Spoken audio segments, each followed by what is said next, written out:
Good morning, everyone. Today I will explain you chapter number 2 of microeconomics, named consumer equilibrium. So, students, what is consumer equilibrium?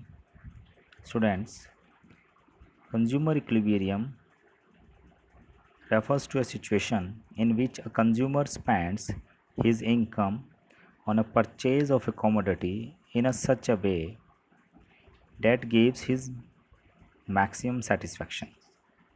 मतलब consumer equilibrium वो situation होती है जब consumer को maximum satisfaction मिलता है अपनी इनकम को एक्सपेंडिचर करने में। अब इस बिहेवियर को जब हम स्टडी करते हैं तो we have a different approaches. First we will study in this chapter consumer behaviour cardinal utility analysis. तो we will discuss what is cardinal utility. हम अभी डिस्कस करेंगे कार्डिनल यूटिलिटी होती क्या है। Law of diminishing marginal utility एक बहुत important topic है इस चैप्टर का। Consumer behaviour, ordinal utility analysis.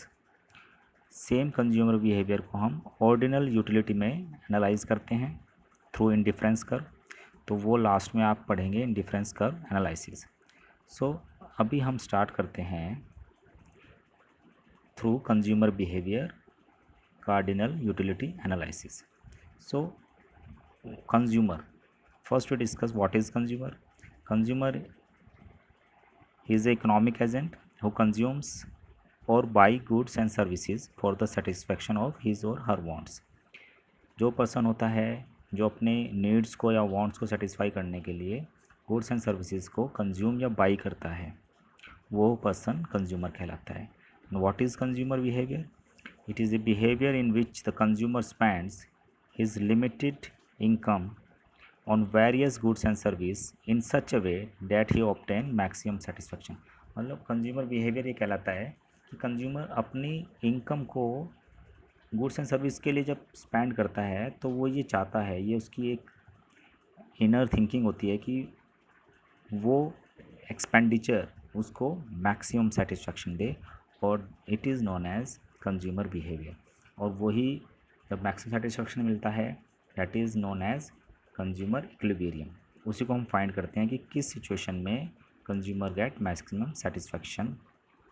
वो सिचुएशन या वो बजट या वो अपने एक्सपेंडिचर ऑफ इनकम, उसी को हम एनालाइज करते हैं और फाइंड करते हैं वो क्या सिचुएशन होगी किसी भी कंज्यूमर की जब उसको मैक्सिमम सेटिस्फैक्शन मिलेगा।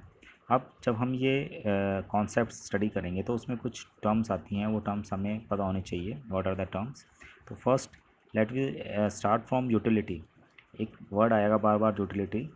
Utility it is a quantity measure of satisfaction. ये जो हम मेज़र कर रहे हैं सेटिस्फैक्शन को, उसकी यूनिट है।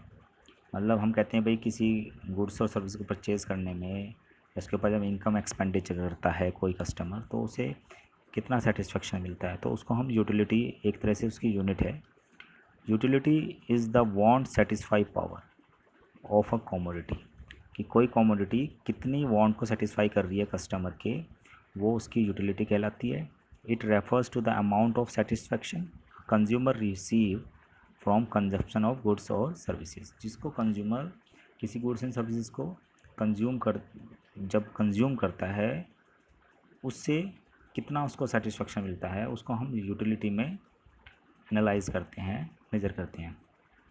अब यूटिलिटी के कुछ कैरेक्टरिस्टिक्स हैं वो भी हमें पता होने चाहिए कि यूटिलिटी ऐसा तो नहीं है कि भाई हर एक गुड्स की यूटिलिटी जो होती है उसको हम सेम तरह से एनालाइज कर सकते हैं, क्योंकि सिचुएशन के अकॉर्डिंग यूटिलिटीज़ अलग अलग होती हैं।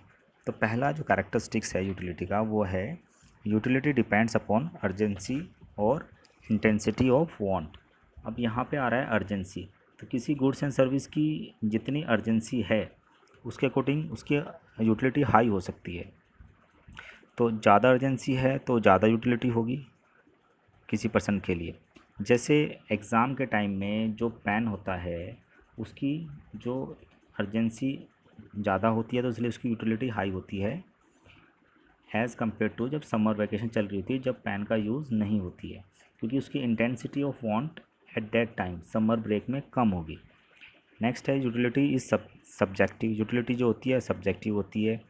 जो टाइम और प्लेस के अकॉर्डिंग चेंज होती रहती है। जैसे एक हंग्री पर्सन है, सब्जेक्टिव है कि एक हंग्री पर्सन है और जब वो ब्रेड कंज्यूम करता है तो वो उसको बहुत ज़्यादा सेटिस्फेक्शन देती है। वहीं पर और अगर कोई ऐसा पर्सन है जो ज़्यादा हंगर में नहीं है तो एट दैट टाइम वो ही सेम ब्रेड उसको उतना सेटिस्फेक्शन नहीं देगी।